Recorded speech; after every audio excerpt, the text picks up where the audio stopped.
지난 데릭 런스퍼드 커리어 정리에서와 같이 올림피아 탑 레벨의 자리에 위치한 선수들은 대부분 프로카드를 획득하는 데에 큰 어려움이 없이 한 번에 해결하는 케이스가 많습니다. 그리고 단 한 번의 프로카드를 획득한 선수들조차 프로리그에서 눈에 띄는 활약에 실패하는 경우도 적지 않은데요. 오늘은 불리한 체형을 극복하고 단숨에 올림피아 우승 대권까지 진입한 니거커의 프로 커리어를 정리하겠습니다. 니거커의 보디빌딩 커리어 초반부 사진을 보면 보디빌딩을 함에 있어 불리한 조건들이 상당히 많이 보입니다. 긴 몸통, 평범한 어깨 프레임, 긴 편이 아님에도 모양과 사이즈가 아쉬운 하체까지 올림피아 무대에 설 것이라는 기대를 하기가 어려운 선수로 보이는 초반부 모습입니다. 2019년 25세의 니거커는 NPC 미스터 USA에 도전하는데요. 당시 체급별 단 한 장의 프로카드만 주어졌던 미스터 USA는 미국 대륙 최고의 내셔널 레벨 선수들만이 프로카드를 획득하는 전통 있는 대회였습니다. 플러스 100kg 슈퍼 헤비급 체급의 니거커는 아마추어답지 않은 컨디셔닝과 사이즈를 준비했지만 같은 체급의 잭 머클에게 1위의 자리를 내어주며 프로카드 획득에 실패했습니다. 잭 머클은 그랑프리 전까지 우승하며 프로카드를 손에 쥐었는데요. 당시 닉 워커가 이겼어야 한다는 의견도 적지 않았던 만큼 논란이 있던 시합 중 하나입니다. 이듬해 2020년 니거커는 NPC 노스 아메리칸에서 타 아마추어 선수들과는 압도적인 기량 차이를 보이며 두 번째 도전 만에 프로카드를 획득합니다. 1년 사이 눈에 띄는 발전을 이룬 니거커에게 큰 관심을 보인과 동시에 그의 프로 데뷔에 대한 기대치 역시 상승했습니다. 2020년 올림피아 출전이 걸린 마지막 프로쇼였던 시카고 프로에는 무서운 기세로 재기에 성공한 아킴 윌리엄스, 베테랑 올림피안 맥스 찰스, 많은 시합을 치르며 인상 깊은 모습을 보였던 저스틴 로드리게스 등의 선수들이 출전했습니다. 우승을 목표로 한 니거커였지만 베테랑 선수들에 비해 사이즈가 부족해 보였으며 최초 목표였던 우승과는 거리가 먼 4위를 기록합니다. 이후 니거커는 2021년 상반기 뉴욕 프로에 출사표를 던지며 당시 같은 시합인 뉴욕 프로를 준비했던 블레싱 아우디브와 설전을 벌였지만 뚜껑을 열었을 때 두 선수의 격차는 상당했습니다. 니거커는 완벽한 컨디셔닝으로 타 선수들보다 몇 배는 뚜렷한 근육 분리도와 필요한 부분에만 근육을 더해 밸런스 있는 몸을 준비했는데요. 지난 시카고 프로에서 격차를 보여주었던 저스틴 로드리게스와 오픈 유망주 하산 모스타파를 정리하며 프로 두 번째 시합인 뉴욕 프로를 우승합니다. 당시의 우승 인터뷰에서 니거커는 코어 부분의 완벽한 컨트롤과 필요한 부분에만 근육을 더하기 위해 힘썼다 했으며 체중적으로는 프로 데뷔였던 시카고 프로 때보다 2kg 정도의 증량을 했다 언급했습니다. 그리고 그해 9월 니거커는 아놀드 클래식 출전을 선언합니다. 올림피아 출전 자격을 이미 획득한 니거커였지만 올림피아 이전에 개최 예정인 아놀드 클래식 출전을 결심한 것인데요. 올림피아 탑10 선수인 이안 벨리어와 스티브 쿠글로가 출전한 아놀드 클래식이었기에 니거커가 뉴욕 프로에서 상대한 두 명의 선수들보다 더욱 높은 단계에서 경쟁하는 선수들과 맞붙게 된 것입니다.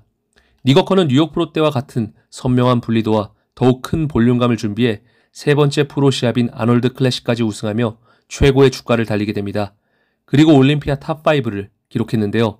당시 4위를 했던 헌터 라브라다보다 높은 순위를 받았어야 한다는 의견들도 존재했지만 올림피아 데뷔 5위라는 기록은 팬들의 인정을 받기에 충분했습니다.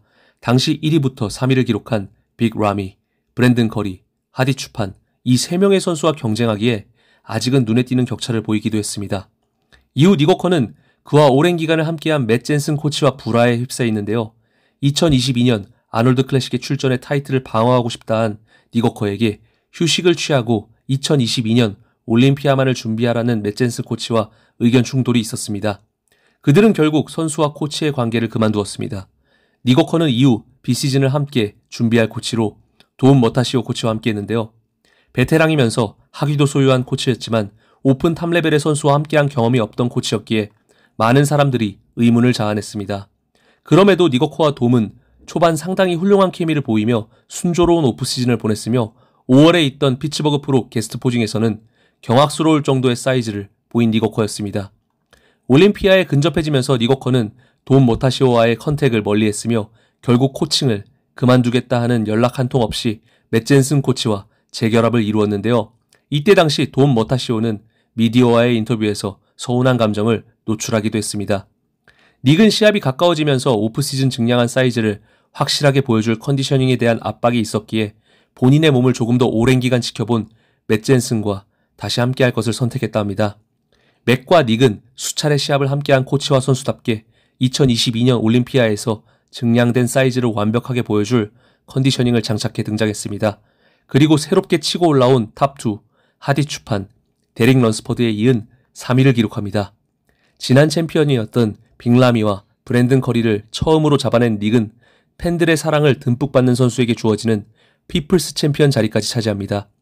이제 정말 우승대권에 가까워진 닉은 올림피아 이후 약 3개월 정도의 시간이 주어진 아놀드 클래식 출사표를 던집니다.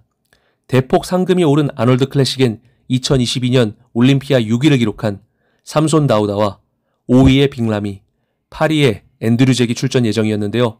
올림피아 3위를 기록하며 무서운 상승세를 보이는 니거커의 우승은 이미 점지어진 것처럼 예상되었습니다. 하지만 3개월이라는 단시간에 삼손 다우다는 몇 배는 더 선명한 근육 분리도와 함께 장신임에도 꽉 차 보이는 사이즈를 준비했는데요. 올림피아 때의 경악스러운 모습보다 균형미에 초점을 둔 니거커의 전략은 아무도 예상하지 못한 결과를 가져옵니다. 사이즈감에서 우위를 가져가야 할 니거커는 본인의 게임에서도 앞서지 못했으며 체형미와 사이즈를 동시에 갖춘 삼손에게 결국 1위의 자리를 내어줍니다.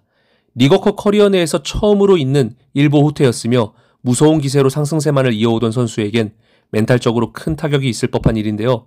그럼에도 니거커는 2023년 올림피아를 향해 꾸준히 발전하며 준비합니다. 그리고 올랜도로 출발하기 전 니거커는 햄스트링 부상을 당합니다. 그리고 부상 부위를 안고 올림피아 출전 준비를 감행하려던 니거커는 결국 시합을 치를 수 없을 정도의 상태가 됩니다. 일보 후퇴 후 우승대권을 다시 한번 노리기 위해 준비했던 인고의 시간이 한순간에 무너져 내린 상황이었습니다.